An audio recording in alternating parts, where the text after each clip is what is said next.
Hello అండి. Welcome to old stories channel. ముందుగా ఒక లైక్ చేసి నా ఛానల్ని సబ్స్క్రైబ్ చేసుకోండి. ఈరోజటి కథ ఏంటో చూద్దామా? తలతిక్క రాజు కథ పార్ట్ 1. అనగనగా ఒక రాజ్యం ఉండేది. దాని ప్రజలు పాపం మంచివాళ్లే. కానీ రాజుకి మంత్రికి మాత్రం తలతిక్క కొంచెం ఎక్కువగానే ఉండేది. వాళ్లకు అందరూ రాజుల్లాగా రాజ్యాన్ని పరిపాలించడం అంటే అస్సలు ఇష్టం లేదు. అందుకని ఏదైనా ప్రత్యేకత ఉండాలని వాళ్ళొక శాసనం చేశారు. పగలును రాత్రిగాను, రాత్రిని పగలుగాను నిర్ణయించారు. రాజ్యంలో ప్రతి వాళ్ళు చీకట్లో పని చేయాలి. తెల్లారాక పడుకోవాలి. ఎవరైనా ఆ ఆజ్ఞల్ని ఉల్లంఘిస్తారో వాళ్లకు మరణదండన. ఇక ప్రజలు ఏం చేస్తారు? రాజుగారు ఎట్లా చెబితే అట్లా చేయక తప్పలేదు. తమ ఆజ్ఞలు చక్కగా అమలవుతున్నందుకు రాజుగారు, మంత్రిగారు చాలా సంతోషపడ్డారు. ఒక రోజున తన శిష్యులతో పాటు ఆ రాజ్యానికి వచ్చాడు మహిమాన్వితుడైన ఒక గురువు. మధ్యాహ్నం అవుతున్నది. నగరం చాలా అందంగా ఉన్నది. కానీ అటు ఇటు తిరుగుతూ మనుష్యులు కాదు కదా, ఒక్క ఎలుక కూడా కనబడటం లేదు వాళ్ళకి. అందరూ తలుపులు బిగించుకొని నిద్రపోతున్నారాయే.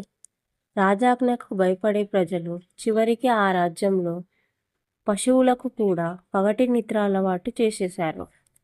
గురు శిష్యులందరికీ చాలా ఆశ్చర్యం వేసింది.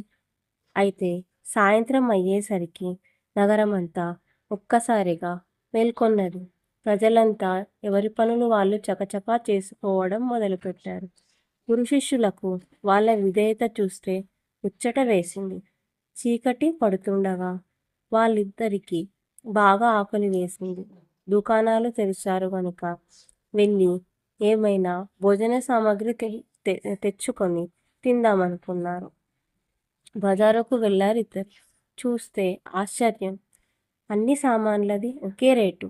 ఒక్కొక్కటి ఒక్కో దుడ్డు. అంతే. సోలేడు బియ్యము అంతే. డజను అరటిపండ్లు అంతే. శిష్యుడు భోజన ప్రియుడు.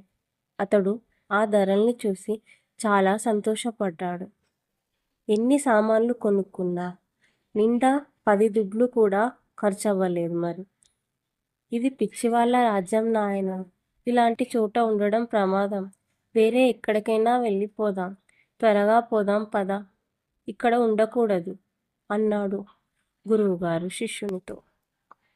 మెల్లగా శిష్యుడికి మాత్రం ఆ రాజ్యం స్వర్గాన్ని తలపించింది. పారిపోయేందుకు తగిన కారణం ఏదీ కనబడలేదు. ఇక్కడున్నది తిండి పదార్థాలు మనకు ఈ ధరల్లో వేరే ఎక్కడా దొరకవు. ఎంత అద్భుతమైన ప్రదేశం ఇది. ఇక్కడే ఉండిపోదాం మనం అన్నాడు వాడు. ఇది ఎక్కువ కాలం నడవదు నాయనా. అదీ కాక వీళ్ళు నిన్ను ఎప్పుడు ఏం చేస్తారో ఎవరికీ తెలియదు. నా మాట విను, నాతో వచ్చేయి. ఇద్దరం వేరే ఎక్కడికైనా పోదాం అని నచ్చచెప్ప చూశాడు గురువుగారు. కానీ శిష్యుడు ఒప్పుకోలేదు. ఆ రాజ్య వైభవం ముందు గురువుగారి మాట మంచి మాటలు తెలవెలబోయాయి.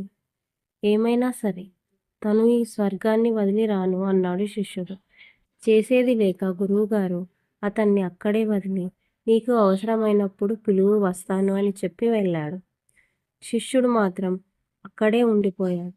సంతోషంగా రోజు అరటిపళ్ళు, నెయ్యి, తేనె, అన్నం, గోధుమ రొట్టెలు ఇట్లా ఏవి పడితే అవి మెక్కి అచ్చోసిన ఆంబోతు మాదిరి గుండ్రంగా, మిన్నగా, బలంగా తయారయ్యాడు. ఫ్రెండ్స్, నా కథ మీకు నచ్చినట్లయితే లైక్ చేసి, షేర్ చేసి, సబ్స్క్రైబ్ చేయండి.